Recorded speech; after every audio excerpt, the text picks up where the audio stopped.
BJP leader Smriti Irani ji जुड़ गई हैं। अब स्मृति जी, बहुत स्वागत है आपका इंडिया टीवी पर और बहुत बधाई आपको। बहुत कम लोगों ने ऐसी जीत की भविष्यवाणी की थी आपकी पार्टी के लिए, और बंगाल में 200 के आंकड़े को छू रही है भारतीय जनता पार्टी। ट्रिमेंडस। आज दिन है आभार व्यक्त करने का उन कार्यकर्ता और उनके परिवारों का जो हिंसा के शिकार हुए पश्चिम बंगाल में, मात्र इसलिए क्योंकि वो भारतीय जनता पार्टी से संबंधित थे, भाजपा के कार्यकर्ता थे। आज दिन है आभार वंदन करने का हर उस पश्चिम बंगाल के वोटर का जिसने भय के वातावरण में भी भारतीय जनता पार्टी में सतत अपना विश्वास दिखाकर रखा। आज आभार मैं उनको भी देती हूँ जिन्होंने हमारा नेतृत्व किया, और जिस प्रकार से हिंसा के सब विक्टिम्स हुए तब भी सबका कहीं ना कहीं एक भरोसा लोकतंत्र में बनाकर रखा। तो आज का दिन हमारे लिए संगठन के दृष्टिकोण से बहुत बड़ा दिन है। आज का दिन जनता के लिए लोकतंत्र की जीत के स्वरूप में एक बहुत बड़ा प्रमाण बन के उभरी है। आपके जर्नलिस्ट स्वयं इस बात के साक्षी रहे हैं कि कैसे भय को एक शस्त्र के रूप में पश्चिम बंगाल में तृणमूल कांग्रेस के गुंडों ने इस्तेमाल किया। भय को कैसे स्टेट का एक वायलेंस को पॉलिटिकल इंस्ट्रूमेंट बनाया गया। यहां तक कि इस चुनाव में हमने राष्ट्र में पहली बार देखा कि मालदा में जुडिशियल ऑफिसर्स को बंधक बनाया गया, पैरामिलिट्री फोर्सेस को भेजा गया ताकि जुडिशियल जजेस बाहर निकाल हम सके। और ये संदेश तृणमूल ने ये देने का प्रयास किया कि जब पश्चिम बंगाल में जज सुरक्षित नहीं है तो साधारण वोटर की क्या हिम्मत कि वो तृणमूल के खिलाफ जाकर वोट किए। आपने स्वयं अपने पत्रकारों के माध्यम से, चैनल के माध्यम से इस विषय को भी प्रसारित किया, कैसे फाल्टा में पश्चिम बंगाल का वोटर आकर आप सबसे, पत्रकारों से अपील कर रहा था कि हमको धमकी दी जा रही है कि अगर हम तृणमूल का समर्थन नहीं करेंगे तो हमारी घर की औरतों को रेप किया जाएगा। तो ये सौरभ जी कोई साधारण जीत नहीं है। ये वो प्रदेश है जहां पर हमने वामपंथ को उभरते देखा, सशक्त होते देखा। ये वो प्रदेश है जहां हमने वामपंथी गुंडों को तृणमूल के गुंडों से हाथ मिलाते देखा। आज की ये जीत साधारण जीत नहीं है। आज सुशासन की जीत है, मोदी के भरोसे की जीत है, पश्चिम बंगाल के साधारण वोटर नागरिक की जीत है। महीनों आप दिखी कि 14-14, 15-15, 16-16 घंटे लगातार आपने फील्ड में कैंपेन किया। जैसे जिस दिन मैंने आपको इंटरव्यू किया था, मुझे आज भी याद है, 9 बजे सुबह आप निकली थी, रात में 12 बजे तक नहीं आई, और उसके बाद आगे फिर आपको मीटिंग भी करनी थी। तो ये क्या एक सामान्य स्टेट जैसा इलेक्शन था, या बंगाल सेंटिमेंटल इमोशन के लिहाज से आप लोगों के लिए बहुत खास था कि किसी हाल में इस बार जीत हासिल करनी है? देखिए, आपने देवेंद्र जी भारतीय जनता पार्टी को प्रमुख रूप से कवर किया है, तो आप जानते हैं कि इस प्रकार का अनुशासन, इसकी अपेक्षा, इसकी ट्रेनिंग भारतीय जनता पार्टी के हर कार्यकर्ता को दी जाती है। एक जज्बा है जिसके साथ भारतीय जनता पार्टी का कार्यकर्ता जुड़ता है। मैं मात्र एक कार्यकर्ता नहीं, असंख्य कार्यकर्ता हैं जो इस श्रृंखला में जुड़े हुए हैं। पश्चिम बंगाल में जिस प्रकार से प्रधानमंत्री मोदी ने खुद कैंपेन किया, तत्पश्चात आपने उन्हें सिक्किम में फुटबॉल खेलते देखा, उसके बाद आपने उन्हें उत्तर प्रदेश की ओर रवाना होते देखा। तो हमारे पास एक निर्भीक निडर नेता है जो सुशासन का प्रमाण भी देता है, और संघर्ष करने में या मेहनत करने में किसी कार्यकर्ता को भी पीछे छोड़ देता है। तो ऐसा जब नेतृत्व आपको सौभाग्य से मिले तो निश्चित रूप से ऐसे ही परिणाम आते हैं। लेकिन उस नेतृत्व ने संयम का भी प्रदर्शन दिया। आप स्वयं इस बात के प्रत्यक्ष साक्षी रहे किस प्रकार से देश के गृह मंत्री को धमकाया गया, सार्वजनिक गृह मंत्री को भी कहीं ना कहीं अपमानित करने का प्रयास किया। फिर भी गृह मंत्री तटस्थ रहे, उन्होंने कोई ऐसी ओछी टिप्पणी पर अपनी प्रतिक्रिया नहीं दी। फोकस मात्र और मात्र सुशासन के जो भारतीय जनता पार्टी तंत्र बंगाल में डिलीवर कर सकती है उस पे फोकस रखा। तो मुझे लगता है कि आज संगठन के उस संयम, संगठन के उस संघर्ष और कहीं ना कहीं संगठन के उस डिसिप्लिन की आप जीत देख रहे हैं। आप लोगों के खिलाफ एक इंडिया अलायंस को लेकर बहुत बात कही जाती है। बंगाल का ये जो मैंडेट है, उस अलायंस के संदर्भ में देखें तो क्या कह रहा है ये मैंडेट? देखिए देवेंद्र जी, आपको याद होगा जब पार्लियामेंट में पहली बार इस अलायंस की चर्चा हुई थी, तब मैंने खड़े होकर देश की संसद में कहा था कि जस्ट अपना नाम इंडी या इंडिया रख देने से जनता का कभी भी कांग्रेस पार्टी के नेतृत्व में भरोसा नहीं जीता जा सकता। आज स्वयं कांग्रेस का नेतृत्व इस बात का प्रमाण दे रहा है कि राजनीतिक संघर्षों को लेकर उनका कम से कम नेतृत्व कहीं ना कहीं गंभीर नहीं है, सतत उनके नेतृत्व की हार है। इसलिए इंडिया अलायंस किस प्रकार से अंत की ओर और अंतिम सांसें ले रहा है, इस पर मुझे लगता है परिचर्चा अलायंस के लोग ही करें तो बेहतर होगा। भाजपा की कार्यकर्ता के नाते मुझे ऐसा लगता है कि हम सबका ध्यान इस बात की ओर है कि लोग कहते थे असंभव है भाजपा का पश्चिम बंगाल में जीतना। उस असंभव को संभव भाजपा के नेतृत्व ने, प्रधानमंत्री मोदी ने और भाजपा के असंख्य कार्यकर्ताओं ने प्रमाणित आज कर दिया है। तो मेरा ध्यान मात्र उस पर रहेगा। इंडी नाम रखने से भारत का भरोसा जीता नहीं जा सकता। आज जनता ने यह प्रमाण कांग्रेस के नेतृत्व को दे दिया है। एक सवाल मेरा स्मृति जी आपसे है, मीनाक्षी बोल रही हूँ। ये जो महिलाओं का भरोसा भारतीय जनता पार्टी पर कायम हुआ, उसके पीछे कारण आप क्या समझ पा रही हैं? मीनाक्षी जी, अगर आप प्रधानमंत्री मोदी का मुख्यमंत्री के नाते गुजरात का कार्यकाल देखें तो सतत उनके नेतृत्व और कार्यशैली की क्षमता को देखते हुए महिला वोटर का रुझान प्रधानमंत्री मोदी के लीडरशिप के प्रति सतत रहा है। और ये ग्राफ अगर आप उनके चीफ मिनिस्टीरियल जर्नी से लेकर प्रधानमंत्री की अभी तक की यात्रा को देखें तो आपको सतत महिला की सहभागिता राजनीतिक दृष्टिकोण से आपको फलती दिखेगी और उसको और संबल मिलते हुए आप देख पाएंगे।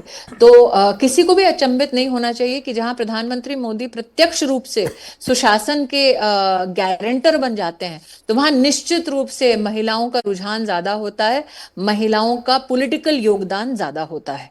जी स्मृति जी, पिनाज आपसे एक सवाल ये पूछना चाहती हूँ। आप लगातार उस पूरे कैंपेन के दौरान मैंने देखा बांग्ली भाषा में आप जिस तरह से धारा प्रवाह आक्रामक अंदाज में टीएमसी को ललकार रही थी, एक पब्लिक कनेक्ट आपका पूरा वहां स्टैब्लिश हो रहा था।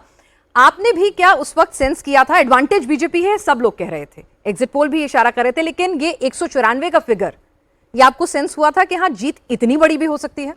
मैं आपका ध्यान आकृष्ट करूंगी गृह मंत्री के अपने उद्बोधन पे, उनकी प्रेस कॉन्फ्रेंस पे, जिसमें उन्होंने भाजपा का जो विश्वास है न सिर्फ प्रधानमंत्री मोदी के नेतृत्व के प्रति बल्कि भाजपा के प्रति जनता जो विश्वास दिखा रही है उसका उल्लेख गृह मंत्री जी ने स्वयं किया। प्रधानमंत्री मोदी ने अपने पूरे कैंपेन में जोशो खरोश से न सिर्फ जिस प्रकार से जनता को संबोधित किया, मात्र झालमुड़ी खाने के लिए प्रधानमंत्री ग्लोबल हेडलाइन हो गए। जनता जिस प्रकार, और झारग्राम का अभी मैं जो रुझान देख रही हूँ, जो आंकड़े देख रही हूँ, इसका मतलब एक साधारण सा झालमुड़ी खाना ही जनता को इतना भाया कि ममता प्रधानमंत्री के निजी खान पान को एक पॉलिटिकल इशू बना रही थी, जबकि प्रधानमंत्री बार बार जनता का ध्यान बटोर रहे थे ताकि निश्चित रूप से हम लोग सुशासन कैसे जनता को प्राप्त करवा सके, उसके ऊपर प्रधानमंत्री का पूरा कैंपेन, उनका पूरा ध्यान था। तो मुझे ऐसा लगता है कि पश्चिम बंगाल का ये चुनाव अपने आप में 3-4 विषयों में कहीं ना कहीं चर्चा में होना चाहिए। एक, प्रधानमंत्री मोदी ने अपने संवाद में बार बार कहा 10,50,000 करोड़ से ज्यादा की राशि भारतीय ट्रेजरी से पश्चिम बंगाल के डेवलपमेंट के लिए, विकास के लिए उपलब्ध कराएगी। बार बार जब हम ये सवाल कर रहे थे तब ममता बंदोपाध्याय का एक ही ध्यान केंद्रित करने का वाक्य होता था, देखो झालमुड़ी खच्चे माछ खच्चे पड़ते ना। तो ये सारे मुद्दों पर ध्यान ना टिकाकर विकास के मुद्दों पर ध्यान केंद्रित रखकर मुझे लगता है पश्चिम बंगाल की जनता ने जो ऐतिहासिक मैंडेट हमें दिया वो सराहनीय है, अभिनंदनीय है। स्मृति जी, पिछले इलेक्शन में भी 3 से 77 की यात्रा जो आपकी पार्टी ने तय की वो भी बहुत जबरदस्त थी, शानदार थी। अब चूंकि दूसरे पक्ष को 215 मिले तो वो उसके बीच में कहीं छुप गया, लेकिन उस वक्त भी ये लगा कि एक वर्ग है जो बदलाव चाहता है और वो आपके साथ था। अगर आप बता सकें कि इस बार आपकी पार्टी का कैंपेन या अप्रोच इस इलेक्शन में 2021 से किन मायनों में अलग थी? मुझे लगता है सौरभ जी कुछ ऐसे विशिष्ट विषय हैं जिसको तो कवर स्वयं आपके चैनल ने किया है। एक, जिस प्रकार से घुसपैठियों का समर्थन ममता बंदोपाध्याय कर रही थी और नहीं चाह रही थी कि चुनाव की हमारी जो वोटर लिस्ट है वो किसी प्रकार से स्वच्छ हो पाए, वो भी जनता के मध्य में एक चर्चा का मुद्दा बना। दूसरा, जिस प्रकार से तृणमूल की कुनीतियां जनता के सम्मुख और उभर कर सामने आई, पत्रकारों ने स्वयं देश भर में इस दृश्य को प्रसारित किया कि इस प्रकार से तृणमूल के नेताओं के घर से कैश बरामद हो रहा है।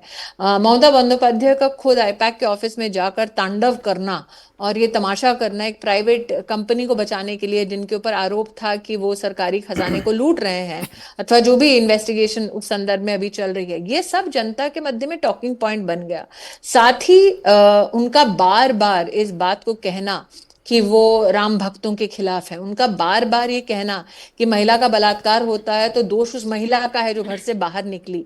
ये मैं इस कैंपेन के दौरान, जैसे उलूबेरिया नाम का एक क्षेत्र है, वहां पर कोई नहीं मानता कि हमें बढ़ चढ़ कर समर्थन मिलेगा, लेकिन जनता घरों से बाहर आकर ग्रामीण अंचल में बोल रही थी कि हमने देखा आरजी कार की जो रेप विक्टिम है उसके माता पिता के साथ क्या सलूक हो रहा है, हमने देखा कि एक लड़की जिसका बलात्कार होता है, जिसे मौत के घाट उतारा जाता है, तृणमूल के गुंडे कैसे डेड बॉडी लेके शमशान घाट जा रहे हैं, और गरीब माँ बाप को, दर्जी परिवार गरीब माँ बाप को कैसे भाग भाग कर बेटी का अंतिम संस्कार कर सके, उसमें जद्दोजहद करनी पड़ रही है। रत्ना देवनाथ जब बीजेपी की प्रार्थी बनी, कैंडिडेट बनी, कैसे उसका तिरस्कार मुंह पे थूका है तृणमूल के गुंडों ने। तो ये सारे विषय पश्चिम बंगाल की जनता के मध्य में आक्रोश भरने वाले विषय थे। एक्चुअली मैम, इस इलेक्शन के बीच में बंगाल के बाहर लोगों को ये बात रियलाइज हुई कि ये बंगाल स्टेट का चुनाव किसी और राज्य से बिल्कुल अलग है, क्योंकि हमें ऐसे लोग मिलते थे, एक्सपर्ट्स भी कहने वाले, जर्नलिस्ट भी कहते थे कि भाई ये फियर फैक्टर ओवर हाइप किया जा रहा है, बीजेपी इसको बढ़ा चढ़ाकर बता रही है। ये जो भी आपको विशेषज्ञ मिले सौरभ जी, उनसे पूछिए ये तब खामोश क्यों थे जब जजेस को हॉस्टेज बनाया गया, ये तब खामोश क्यों थे जब रत्ना देवनाथ के मुंह पर तृणमूल के गुंडों ने थूका, ये तब खामोश क्यों थे जब फाल्टा में तृणमूल के गुंडे जाकर वोटर को धमका रहे थे कि अगर तृणमूल के लिए वोट नहीं किया तो आपके घर की औरतों का बलात्कार कर देंगे, ये तब खामोश क्यों थे जब पिछले विधानसभा के चुनाव के बाद निश्चित रूप से आपके चैनल ने भी इस बात को प्रसारित किया, कैसे बीजेपी के कार्यकर्ताओं से कहा जा रहा था कि तुम्हें अगर घर लौटना है, रात को अपनी घर की औरतें तृणमूल के गुंडों के घर भेजो। फेसबुक पे कितने लोगों ने देखा, भारतीय जनता पार्टी का एक समर्थक, एक कार्यकर्ता, नौजवान, वो अपना बेचारा अपने घर में बैठा हुआ है, रो रहा है, लाइव ट्रांसमिट कर रहा है कि मुझे मारने के लिए तृणमूल के गुंडे खड़े हैं बाहर। ये सारे लोग जो फिराक में रहते हैं टिप्पणी करने के लिए भारतीय जनता पार्टी पे, ये कहां थे जब मौत के घाट लोगों को उतारा जा रहा था पश्चिम बंगाल में?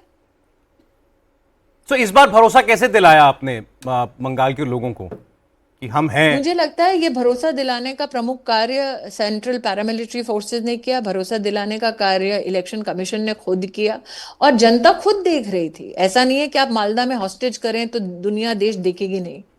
तो आप मीडिया को भी इस बात का कहीं ना कहीं मुझे एक आभार वंदन करना चाहिए कि कई मीडिया कर्मी ऐसे हैं जो पश्चिम बंगाल में निर्भीक होकर काम नहीं कर पा रहे थे, उनको जेल भेजा जा रहा था, उनके खिलाफ केसेस हो रहे थे।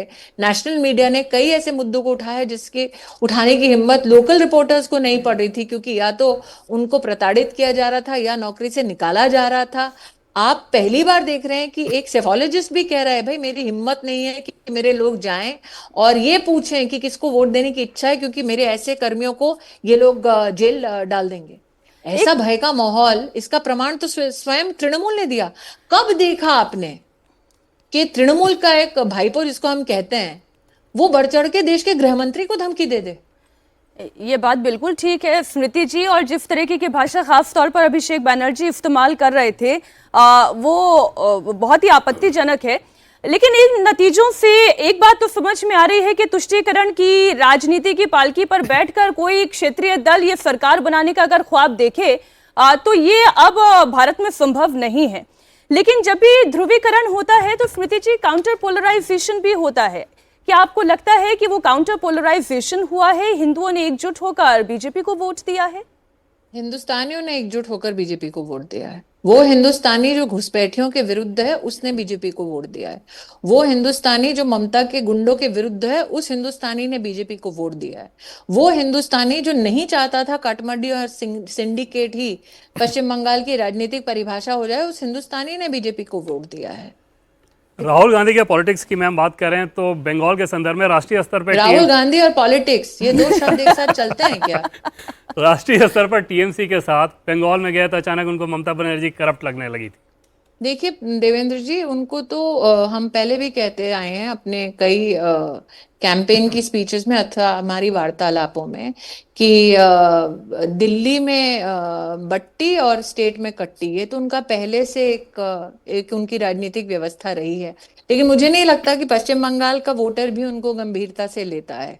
तो देश में कांग्रेस के कार्यकर्ताओं की मजबूरी हो सकती है कि वो राहुल गांधी को इस प्रकार से महिमा मंडित करें, या समझा जा सकता है। लेकिन देश में जो भी राजनीतिक विशेषज्ञ हैं अथवा जो भी राजनीतिक कार्यकर्ता हैं, वो जानते हैं कि उनकी नेतृत्व की क्षमता कितनी खोखली है। कोई ऐसा नेता नहीं है। आप देखें, नरेंद्र मोदी हो, अमित शाह हो, श्रमिक भट्टाचार्य हो, हमारे राष्ट्रीय अध्यक्ष नितिन नवीन जी हो, आपको सब धीर गंभीर अपनी राजनीति करते हुए दिखेंगे, कार्यकर्ता को छोड़ते हुए नहीं दिखेंगे। वहां पर मैंने अपने पश्चिम बंगाल के कैंपेन के वक्त भी कहा था, कांग्रेस का इस वक्त बुरा हाल होने वाला है। वो भी चुनावी पर्यटक बनकर आए और चले गए। लेकिन सबसे पहले स्मृति जी वही थे जिन्होंने भाजपा की जीत जो है भांपी थी। उन्होंने कहा था कि ममता बनर्जी ने बीजेपी का बहुत फायदा करा दिया है, उन्हें ही आने का मौका दिया है। और पिनाज जी, ये कहीं ना कहीं एक ऐसा माहौल हो जो गंभीर ना हो, उसमें तो कहना उचित होगा कि भाई हमारा सबसे बड़ा, कई लोग कहते हैं मैस्कॉट राहुल गांधी है, कि इतना विफल नेता है विपक्ष का। लेकिन this takes away credit from the hard work of my leadership. Ma'am again This takes away credit from the hard work and the sacrifice of the कार्यकर्ता. Definitely ma'am, so I will come back to that point only. अगर हम बात करें 3 से 77 की, तो वहां पर भी बीजेपी उस वक्त भी नारा लगा रही थी अब की बार 200 पार। कई विश्लेषकों ने कहा भी था, प्रिडिक्ट भी किया था, कहा था कि भाई मोमेंटम तो था लेकिन उसका कन्वर्जन नहीं हो पा रहा था। तो इस बार पिछले 5 सालों में बीजेपी ने 2021 के बाद क्या कोर्स करेक्शन किया है जिससे वो मोमेंटम जो है वो कन्वर्जन में इस तरह कन्वर्ट हुआ कि मैजिक नंबर नहीं, अब 190 को क्रॉस कर रहे हैं।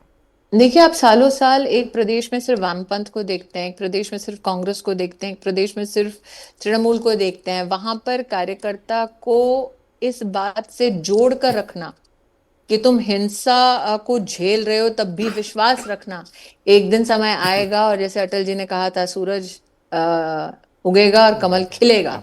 वो विश्वास सतत कार्यकर्ता में बनाए रखना एक नेतृत्व के लिए बड़ा कठिन होता है। हमारे नेतृत्व ने, नरेंद्र भाई ने, अमित भाई ने, हमारे संगठन के कई वरिष्ठ नेताओं ने ये सतत विश्वास पश्चिम बंगाल के कार्यकर्ताओं में बनाए रखा। आप में से कई लोगों ने रिपोर्ट किया है कि भूपेंद्र यादव जी, सुनील बंसल जी, हमारे संगठन मंत्री BL संतोष जी, इन सब का सतत वहां प्रवास रहना, district by district, booth by booth संरचना करना, ये अकस्मात नहीं होता। ये महीनों की, सालों की मेहनत होती है। परिणाम आपको, प्रधानमंत्री मोदी ने तो स्वयं कहा एक बार कि भाई ऐसा नहीं है कि आज अचानक ही कुछ हो गया, ये वर्षों की तपस्या है, वर्षों का परिश्रम है। महिला आरक्षण पे चाहे टीएमसी हो या फिर डीएमके हो या फिर कांग्रेस पार्टी हो, इन लोगों का जो है स्टैंड रहा पार्लियामेंट में, क्या इस मैंडेट को उससे भी जोड़कर देखना चाहिए कि महिलाओं ने एक सबक सिखाया? प्रधानमंत्री मोदी और अमित शाह जी दोनों ने अपने कैंपेन में बार बार, कैंपेन में भी, सदन में भी बार बार कहा कि महिला आरक्षण के इस विषय को आप पश्चिम बंगाल की अथवा किसी और भी इकाई की चुनाव के साथ ना जोड़ें। ये एक लार्जर विषय है, आगामी लोकसभा इलेक्शन का विषय है। तो अगर मैं आपके प्रश्न की पृष्ठभूमि पर टिप्पणी करने लगूं तो कहीं ना कहीं उन लोगों को शय मिलेगी जो कह रहे हैं कि ये पूरा का पूरा स्पेशल सेशन इसलिए किया गया ताकि असेंबली इलेक्शंस पर उसका कोई प्रभाव देख सके। जी, आपने कई अपने पार्टी के वरिष्ठ सहयोगियों का नाम लिया, खासतौर पर गृहमंत्री अमित शाह की भूमिका के बारे में आप क्या कहेंगे, जिस तरीके से कैंपेन को डिजाइन करके एग्जीक्यूट करने में उनका, और खासतौर पर जितना वक्त उन्होंने बंगाल में बिताया? मुझे लगता है सौरभ जी, आप नरेंद्र मोदी, अमित शाह को कभी भी अलग अलग नहीं देख सकते। एक नेतृत्व है जो नर्चर करता है कैपेसिटी को, और एक कैपेसिटी है जो डिलीवर करता है। तो मुझे लगता है कि जुगलबंदी जो है अमित शाह और नरेंद्र भाई की, उसको कोई भी नदारद नहीं कर सकता। मुझे लगता है कि जिस प्रकार से हमने प्रधानमंत्री के नेतृत्व को देखा है, एक नेता के नाते वो कितने भावुक होते हैं अपने कार्यकर्ताओं के हित चिंतक कितने हैं, कि अगर एक कार्यकर्ता बीमार भी होता है और आपको कई वरिष्ठ नेता और कार्यकर्ता ऐसे मिलेंगे। आपको याद दिलाती हूँ, कोविड के वक्त जो कहते हैं अकस्मात प्रधानमंत्री का फोन आया और वो पूछ रहे थे स्वास्थ्य अच्छा है कि नहीं। प्रधानमंत्री रीच आउट करते हैं अगर किसी कार्यकर्ता को कोई आर्थिक चुनौती आती है, सामाजिक चुनौती आती है, किसी की निर्ममता से हत्या होती है, तो प्रधानमंत्री का ये भावुक स्वभाव सभी कार्यकर्ताओं ने देखा है। उस व्यक्ति का संयम रखना और लोगों का विश्वास पुनर्स्थापित करना कि चिंता मत करो, लोकतांत्रिक ढंग से अपना विरोध प्रत्यक्ष रूप से जनता के सामने रखो, लोकतांत्रिक ढांचे के माध्यम से सत्ता को पलटते हुए देखो और सेवा का मौका प्राप्त करो। ये कोई आसान बात नहीं है। जितना मैंने देखा उनकी राजनीति को, वो एक बहुत ही भावुक और अपने आइडियोलॉजी के प्रति उनकी जो निष्ठा है उसको कोई चुनौती नहीं दे सकता। जहां तक कि अमित शाह की आप बात करें तो मुझे लगता है सबसे टेलिंग प्रेस कॉन्फ्रेंस का वो प्रश्न था जब उनसे पूछा गया कि आपके खिलाफ भाईपो ने बहुत ही असंसदीय और अमर्यादित टिप्पणी की है। उन्होंने बहुत ही बेबाकी से और संयमता से उस बात को दरकिनार कर दिया। फोकस पूरा का पूरा उनका चुनाव में छोटे से छोटे पहलू पर रहा। देवेंद्र जी मेरे कार्यशैली का उल्लेख कर रहे थे, उससे बेहतर कार्यशैली आपने अमित शाह और प्रधानमंत्री की देख ली है। वो कभी फोकस अपना हटने नहीं देते और 377 की यात्रा को भी उतना ही महत्व देते हैं जितना कि आज के परिणाम को। वो नहीं कहते अकस्मात सब चीजें हो जाएंगी। वो कार्यकर्ता में ये डिसिप्लिन इंस्टिल करते हैं कि संघर्ष करना पड़ेगा, समय लगेगा, लेकिन अंत में कमल खिलेगा। आपने बिल्कुल ठीक कहा। अटल जी की लाइन, अंधेरा छटेगा, सूरज उगेगा, कमल खिलेगा। आप अभी भावनाओं की बात कह रही थी स्मृति जी, आप चूंकि इतनी सारी रैलियां वहां पर इतनी सारी महिलाओं पुरुषों से मिलकर आई हैं, जब आप उनसे मिलती थी, उनसे बात करती थी, वो अपनी क्या भावनाएं आपके सामने रखते थे? मुझे लगता है मीनाक्षी जी, आपने जिस प्रकार से नरेंद्र मोदी के प्रति भावनात्मक लोगों का नाता देखा, जिस प्रकार से हुजूम आता था अमित शाह का अभिनंदन करने, नरेंद्र मोदी अमित शाह सेफ्टी की गारंटी बन गए थे। पश्चिम बंगाल का वो वोटर जो कह रहा था मैं गुड गवर्नेंस के पक्ष में वोट करना चाहता हूं लेकिन भयभीत हूं क्योंकि मेरे घर की औरतों का बलात्कार कहीं ना हो जाए। पश्चिम बंगाल ने वो दृश्य भी देखे जब नौजवान कार्यकर्ताओं को फांसी लगाई गई सरेआम खेत में ताकि पूरा गांव देख सके। तो मुझे लगता है ऐसे में मेरे नेतृत्व का इस विश्वास को स्थापित करना कि चिंता मत करो, आमड़ा अच्छी, आई थिंक वो जो हमारा नारा था भॉय आउट भरोसा इन, आज उसको आप प्रत्यक्ष रूप से प्रमाणित होते देख रहे हैं। स्मृति जी, श्यामा प्रसाद मुखर्जी की जमीन पर कमल फाइनली खिलना, इस तरह से सत्ता में आना, एक भाजपा के कार्यकर्ता के लिए, खुद अमित शाह, प्रधानमंत्री मोदी के लिए, आपके लिए ये कितना इमोशनल है कि राज्य भर नहीं है, इससे बहुत सारे सेंटिमेंट। नरेंद्र मोदी, अमित शाह और बीजेपी के असंख्य कार्यकर्ताओं ने श्यामा प्रसाद मुखर्जी को आज वाकई में एक धारा 370 हटाकर और आज पश्चिम बंगाल में जीत सुनिश्चित करके सबसे बड़ी श्रद्धांजलि दी है। बीजेपी के राष्ट्रीय अध्यक्ष के हिसाब से बात करें, नितिन नवीन जी के हिसाब से स्मृति जी, तो लगता है कि बहुत सारा सौभाग्य लेके अपने साथ पद पे आए हुए हैं। जिस राज्य के वो हैं, बिहार, कभी बीजेपी का मुख्यमंत्री नहीं रहा, 4 महीने के अंदर बीजेपी के मुख्यमंत्री वहाँ हो गए। बंगाल में बीजेपी का शासन, बहुत सारा लकी चार्म लेके आए हैं नितिन नवीन जी। मैं उनके कार्यशैली, उनकी कर्मठता, उनके हार्डवर्क को कहीं ना कहीं निम्न नहीं करना चाहती देवेंद्र जी, लेकिन निश्चित रूप से he is our lucky mascot. Smriti ji, बहुत बहुत धन्यवाद, आपने हमारे लिए समय निकाला। एक बार फिर आपको बहुत बधाई, बहुत शुभकामनाएं इस जबरदस्त जीत के लिए। धन्यवाद।